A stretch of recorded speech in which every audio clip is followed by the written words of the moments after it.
नमस्कार, news 18 India के खास शो साजिश में आप सभी का स्वागत। मैं हूं आपके साथ मोनिका ठाकुर। नमस्कार, मैं हूं आपके साथ सपना शुक्ला।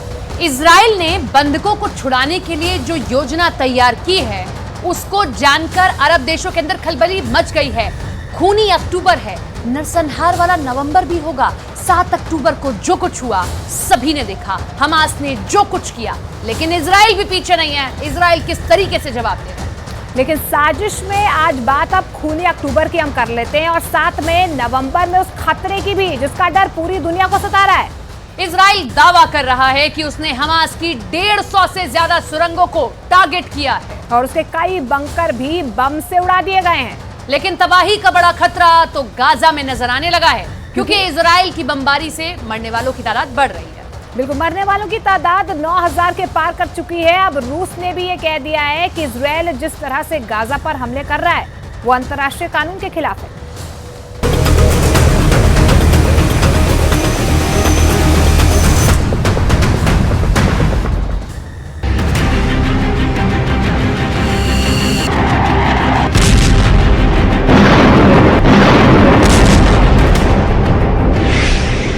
ये है इजराइल का F-16 फाइटर जेट, रात भर बमबारी करने के लिए तैयार है।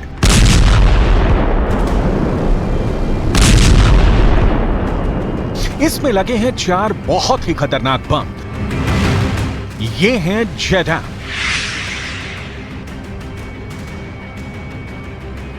इस बम से इजराइल ने गाजा में बड़ी तबाही मचाई है। यही इस वक्त गाजा का सबसे बड़ा खलनायक बम बन चुका है। हर एक बम का वजन 950 किलो से ज्यादा है, यानी हर विमान पर करीब 4500 किलो बारूद लोड किया गया है।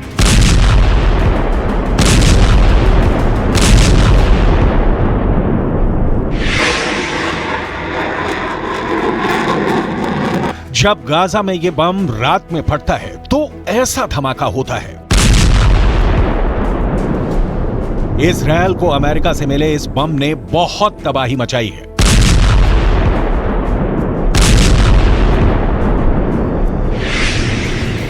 गाजा में पूरा महीना लाल अक्टूबर बन चुका है। लाल अक्टूबर यानी हर तरफ खून ही खून।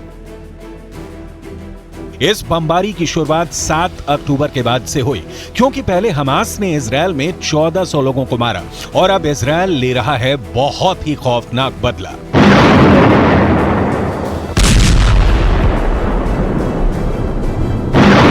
अक्टूबर में ही पश्चिम एशिया का यह हिस्सा 11,000 मौतों का गवाह बन चुका है। 11,000 मौत बहुत ही बड़ा आंकड़ा है।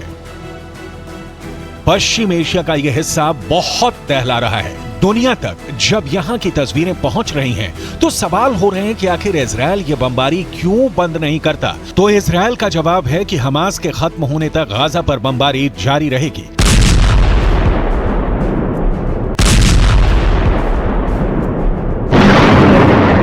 गाजा पर हो रही इजराइल की दिन रात बमबारी और धमाके देखकर लगता है कि अब खूनी नवंबर की तैयारी है।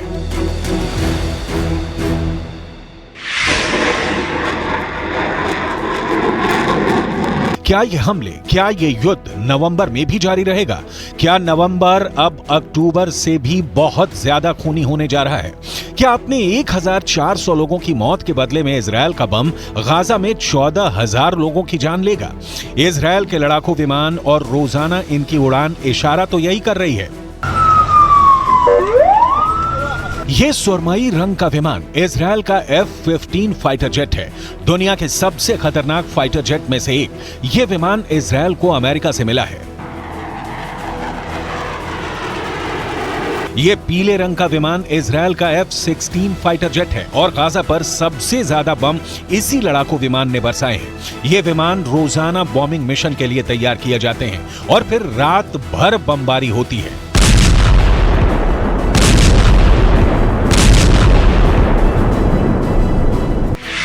F-16 अमेरिका का सबसे ज्यादा बिकने वाला फाइटर जेट है।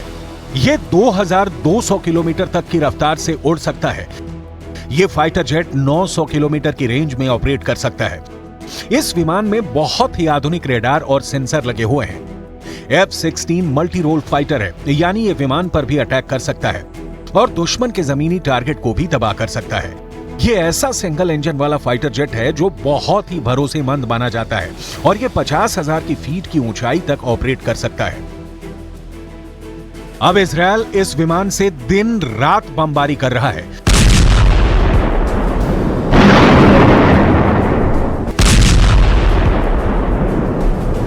सात अक्टूबर के बाद से गाजा में कोई दिन और रात ऐसी नहीं गुजरती जब इजरायल ने इस विमान से बमबारी ना की हो। इसमें लगे हैं 4 बहुत ही खतरनाक बम। ये हैं JDAM यानी joint direct attack munition. America से इजरायल को मिला ये बम बहुत ही खतरनाक तबाही मचाता है। जमीन पर कुछ बाकी नहीं बचता। इसी बम से गाजा की कई मल्टी स्टोरी बिल्डिंग चंद सेकंड में पूरी तरह से गिरा दी गई।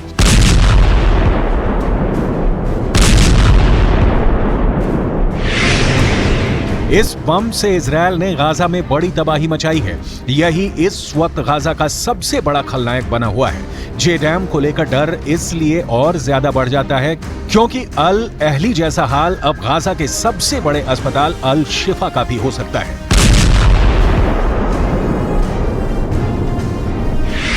इजरायल की सेना ने ट्वीट करके दावा किया है कि अल शिफा अस्पताल के नीचे हमास का बहुत बड़ा अड्डा है।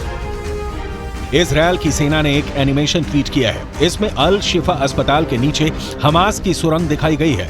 कंप्यूटर ग्राफिक से बनाया गया ये वीडियो ये साबित करने के लिए है कि यह अस्पताल हमास का सबसे बड़ा अड्डा बन चुका है।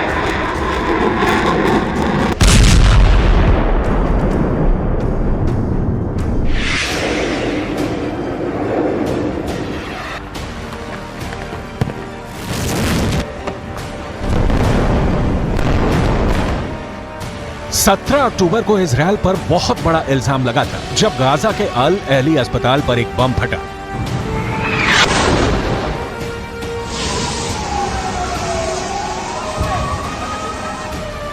बताया गया कि यह JDAM ही था जिसने अस्पताल के कैंपस में सैकड़ों जान ली थी। ऐसा धमाका, ऐसे शोले कि सब कुछ खत्म हो जाए। ऐसा ब्लास्ट जो अभी तक गाजा के अंदर किसी ने नहीं देखा था।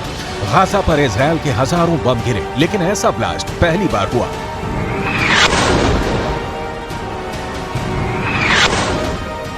जब ये बम गिरा तो सैकड़ों लोग फौरन मारे गए। अल अहली अरब अस्पताल में हुए धमाके को लेकर इजरायल ने बहुत दलील दी कि ये हमास का रॉकेट था जो मिस फायर हुआ। यही वजह है कि JDAM जैसे बम फिर से डर पैदा कर रहे हैं और सबसे बड़ा सवाल तो बन ही चुके हैं। गाजा में लाल अक्टूबर के बाद क्या नवंबर में भी खून की नदियां बहने लगेंगी?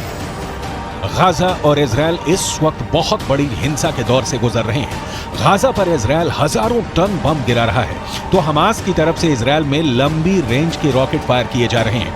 पश्चिम एशिया का यह हिस्सा इस वक्त बहुत बड़े युद्ध के दरवाजे खोल चुका है जिसको रोकने की कोशिश जारी है। संयुक्त राष्ट्र महासभा में एक प्रस्ताव पेश किया गया ताकि इजरायल और हमास के बीच युद्ध विराम हो जाए, जंग खत्म हो जाए। दुनिया के 120 देशों ने इस प्रस्ताव का समर्थन किया तो 14 देशों ने इसके खिलाफ वोट किया, जबकि भारत इस वोटिंग में शामिल नहीं हुआ। एक बात साफ है कि दुनिया नहीं चाहती कि गाजा और इजरायल से अब और बुरी खबरें आए। ना रॉकेट चले, ना टनों टन बम गिरे, अब खून न बहे। पश्चिम एशिया में शांति हो, हमले बंद हो, इसके लिए बहुत बड़ी अपील पोप फ्रांसिस की तरफ से भी आई है। Scuoti l'animo di chi è intrappolato dall'odio, converti chi alimenta e fomenta conflitti, asciuga le lacrime dei bambini, quest'ora piangono tanto.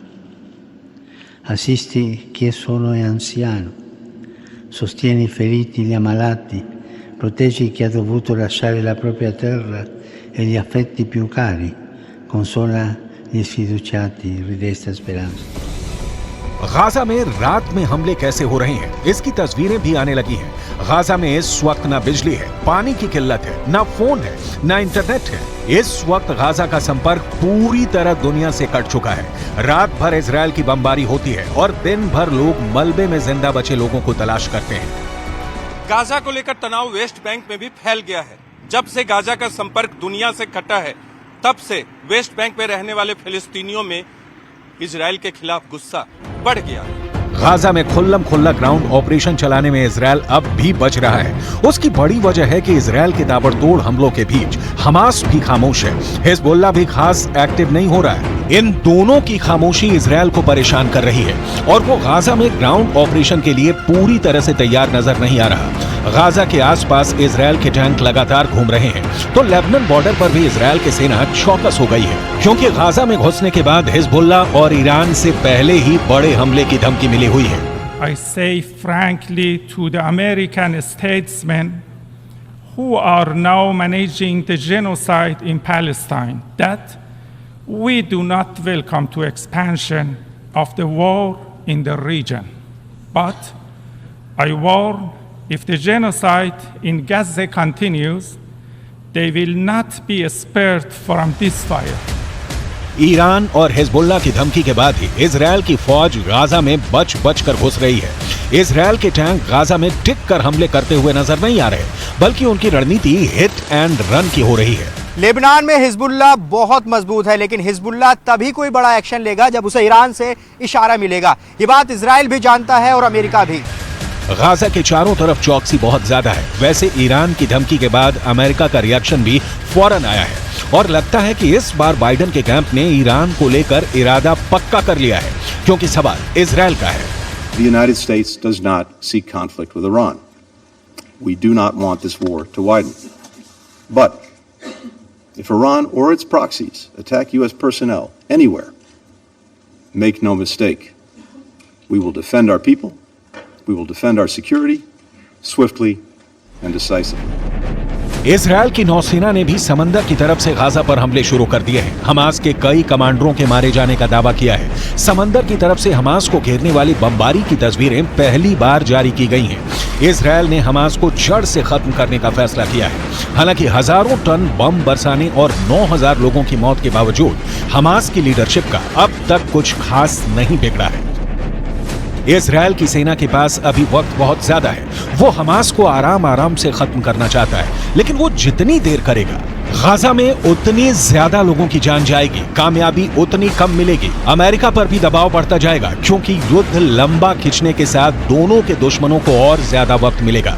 जबकि इजरायल की फौज और टेक्नोलॉजी की जो मिसाल दी जाती रही है, उसकी साख पर भी पहले ही सवाल उठने लगे हैं।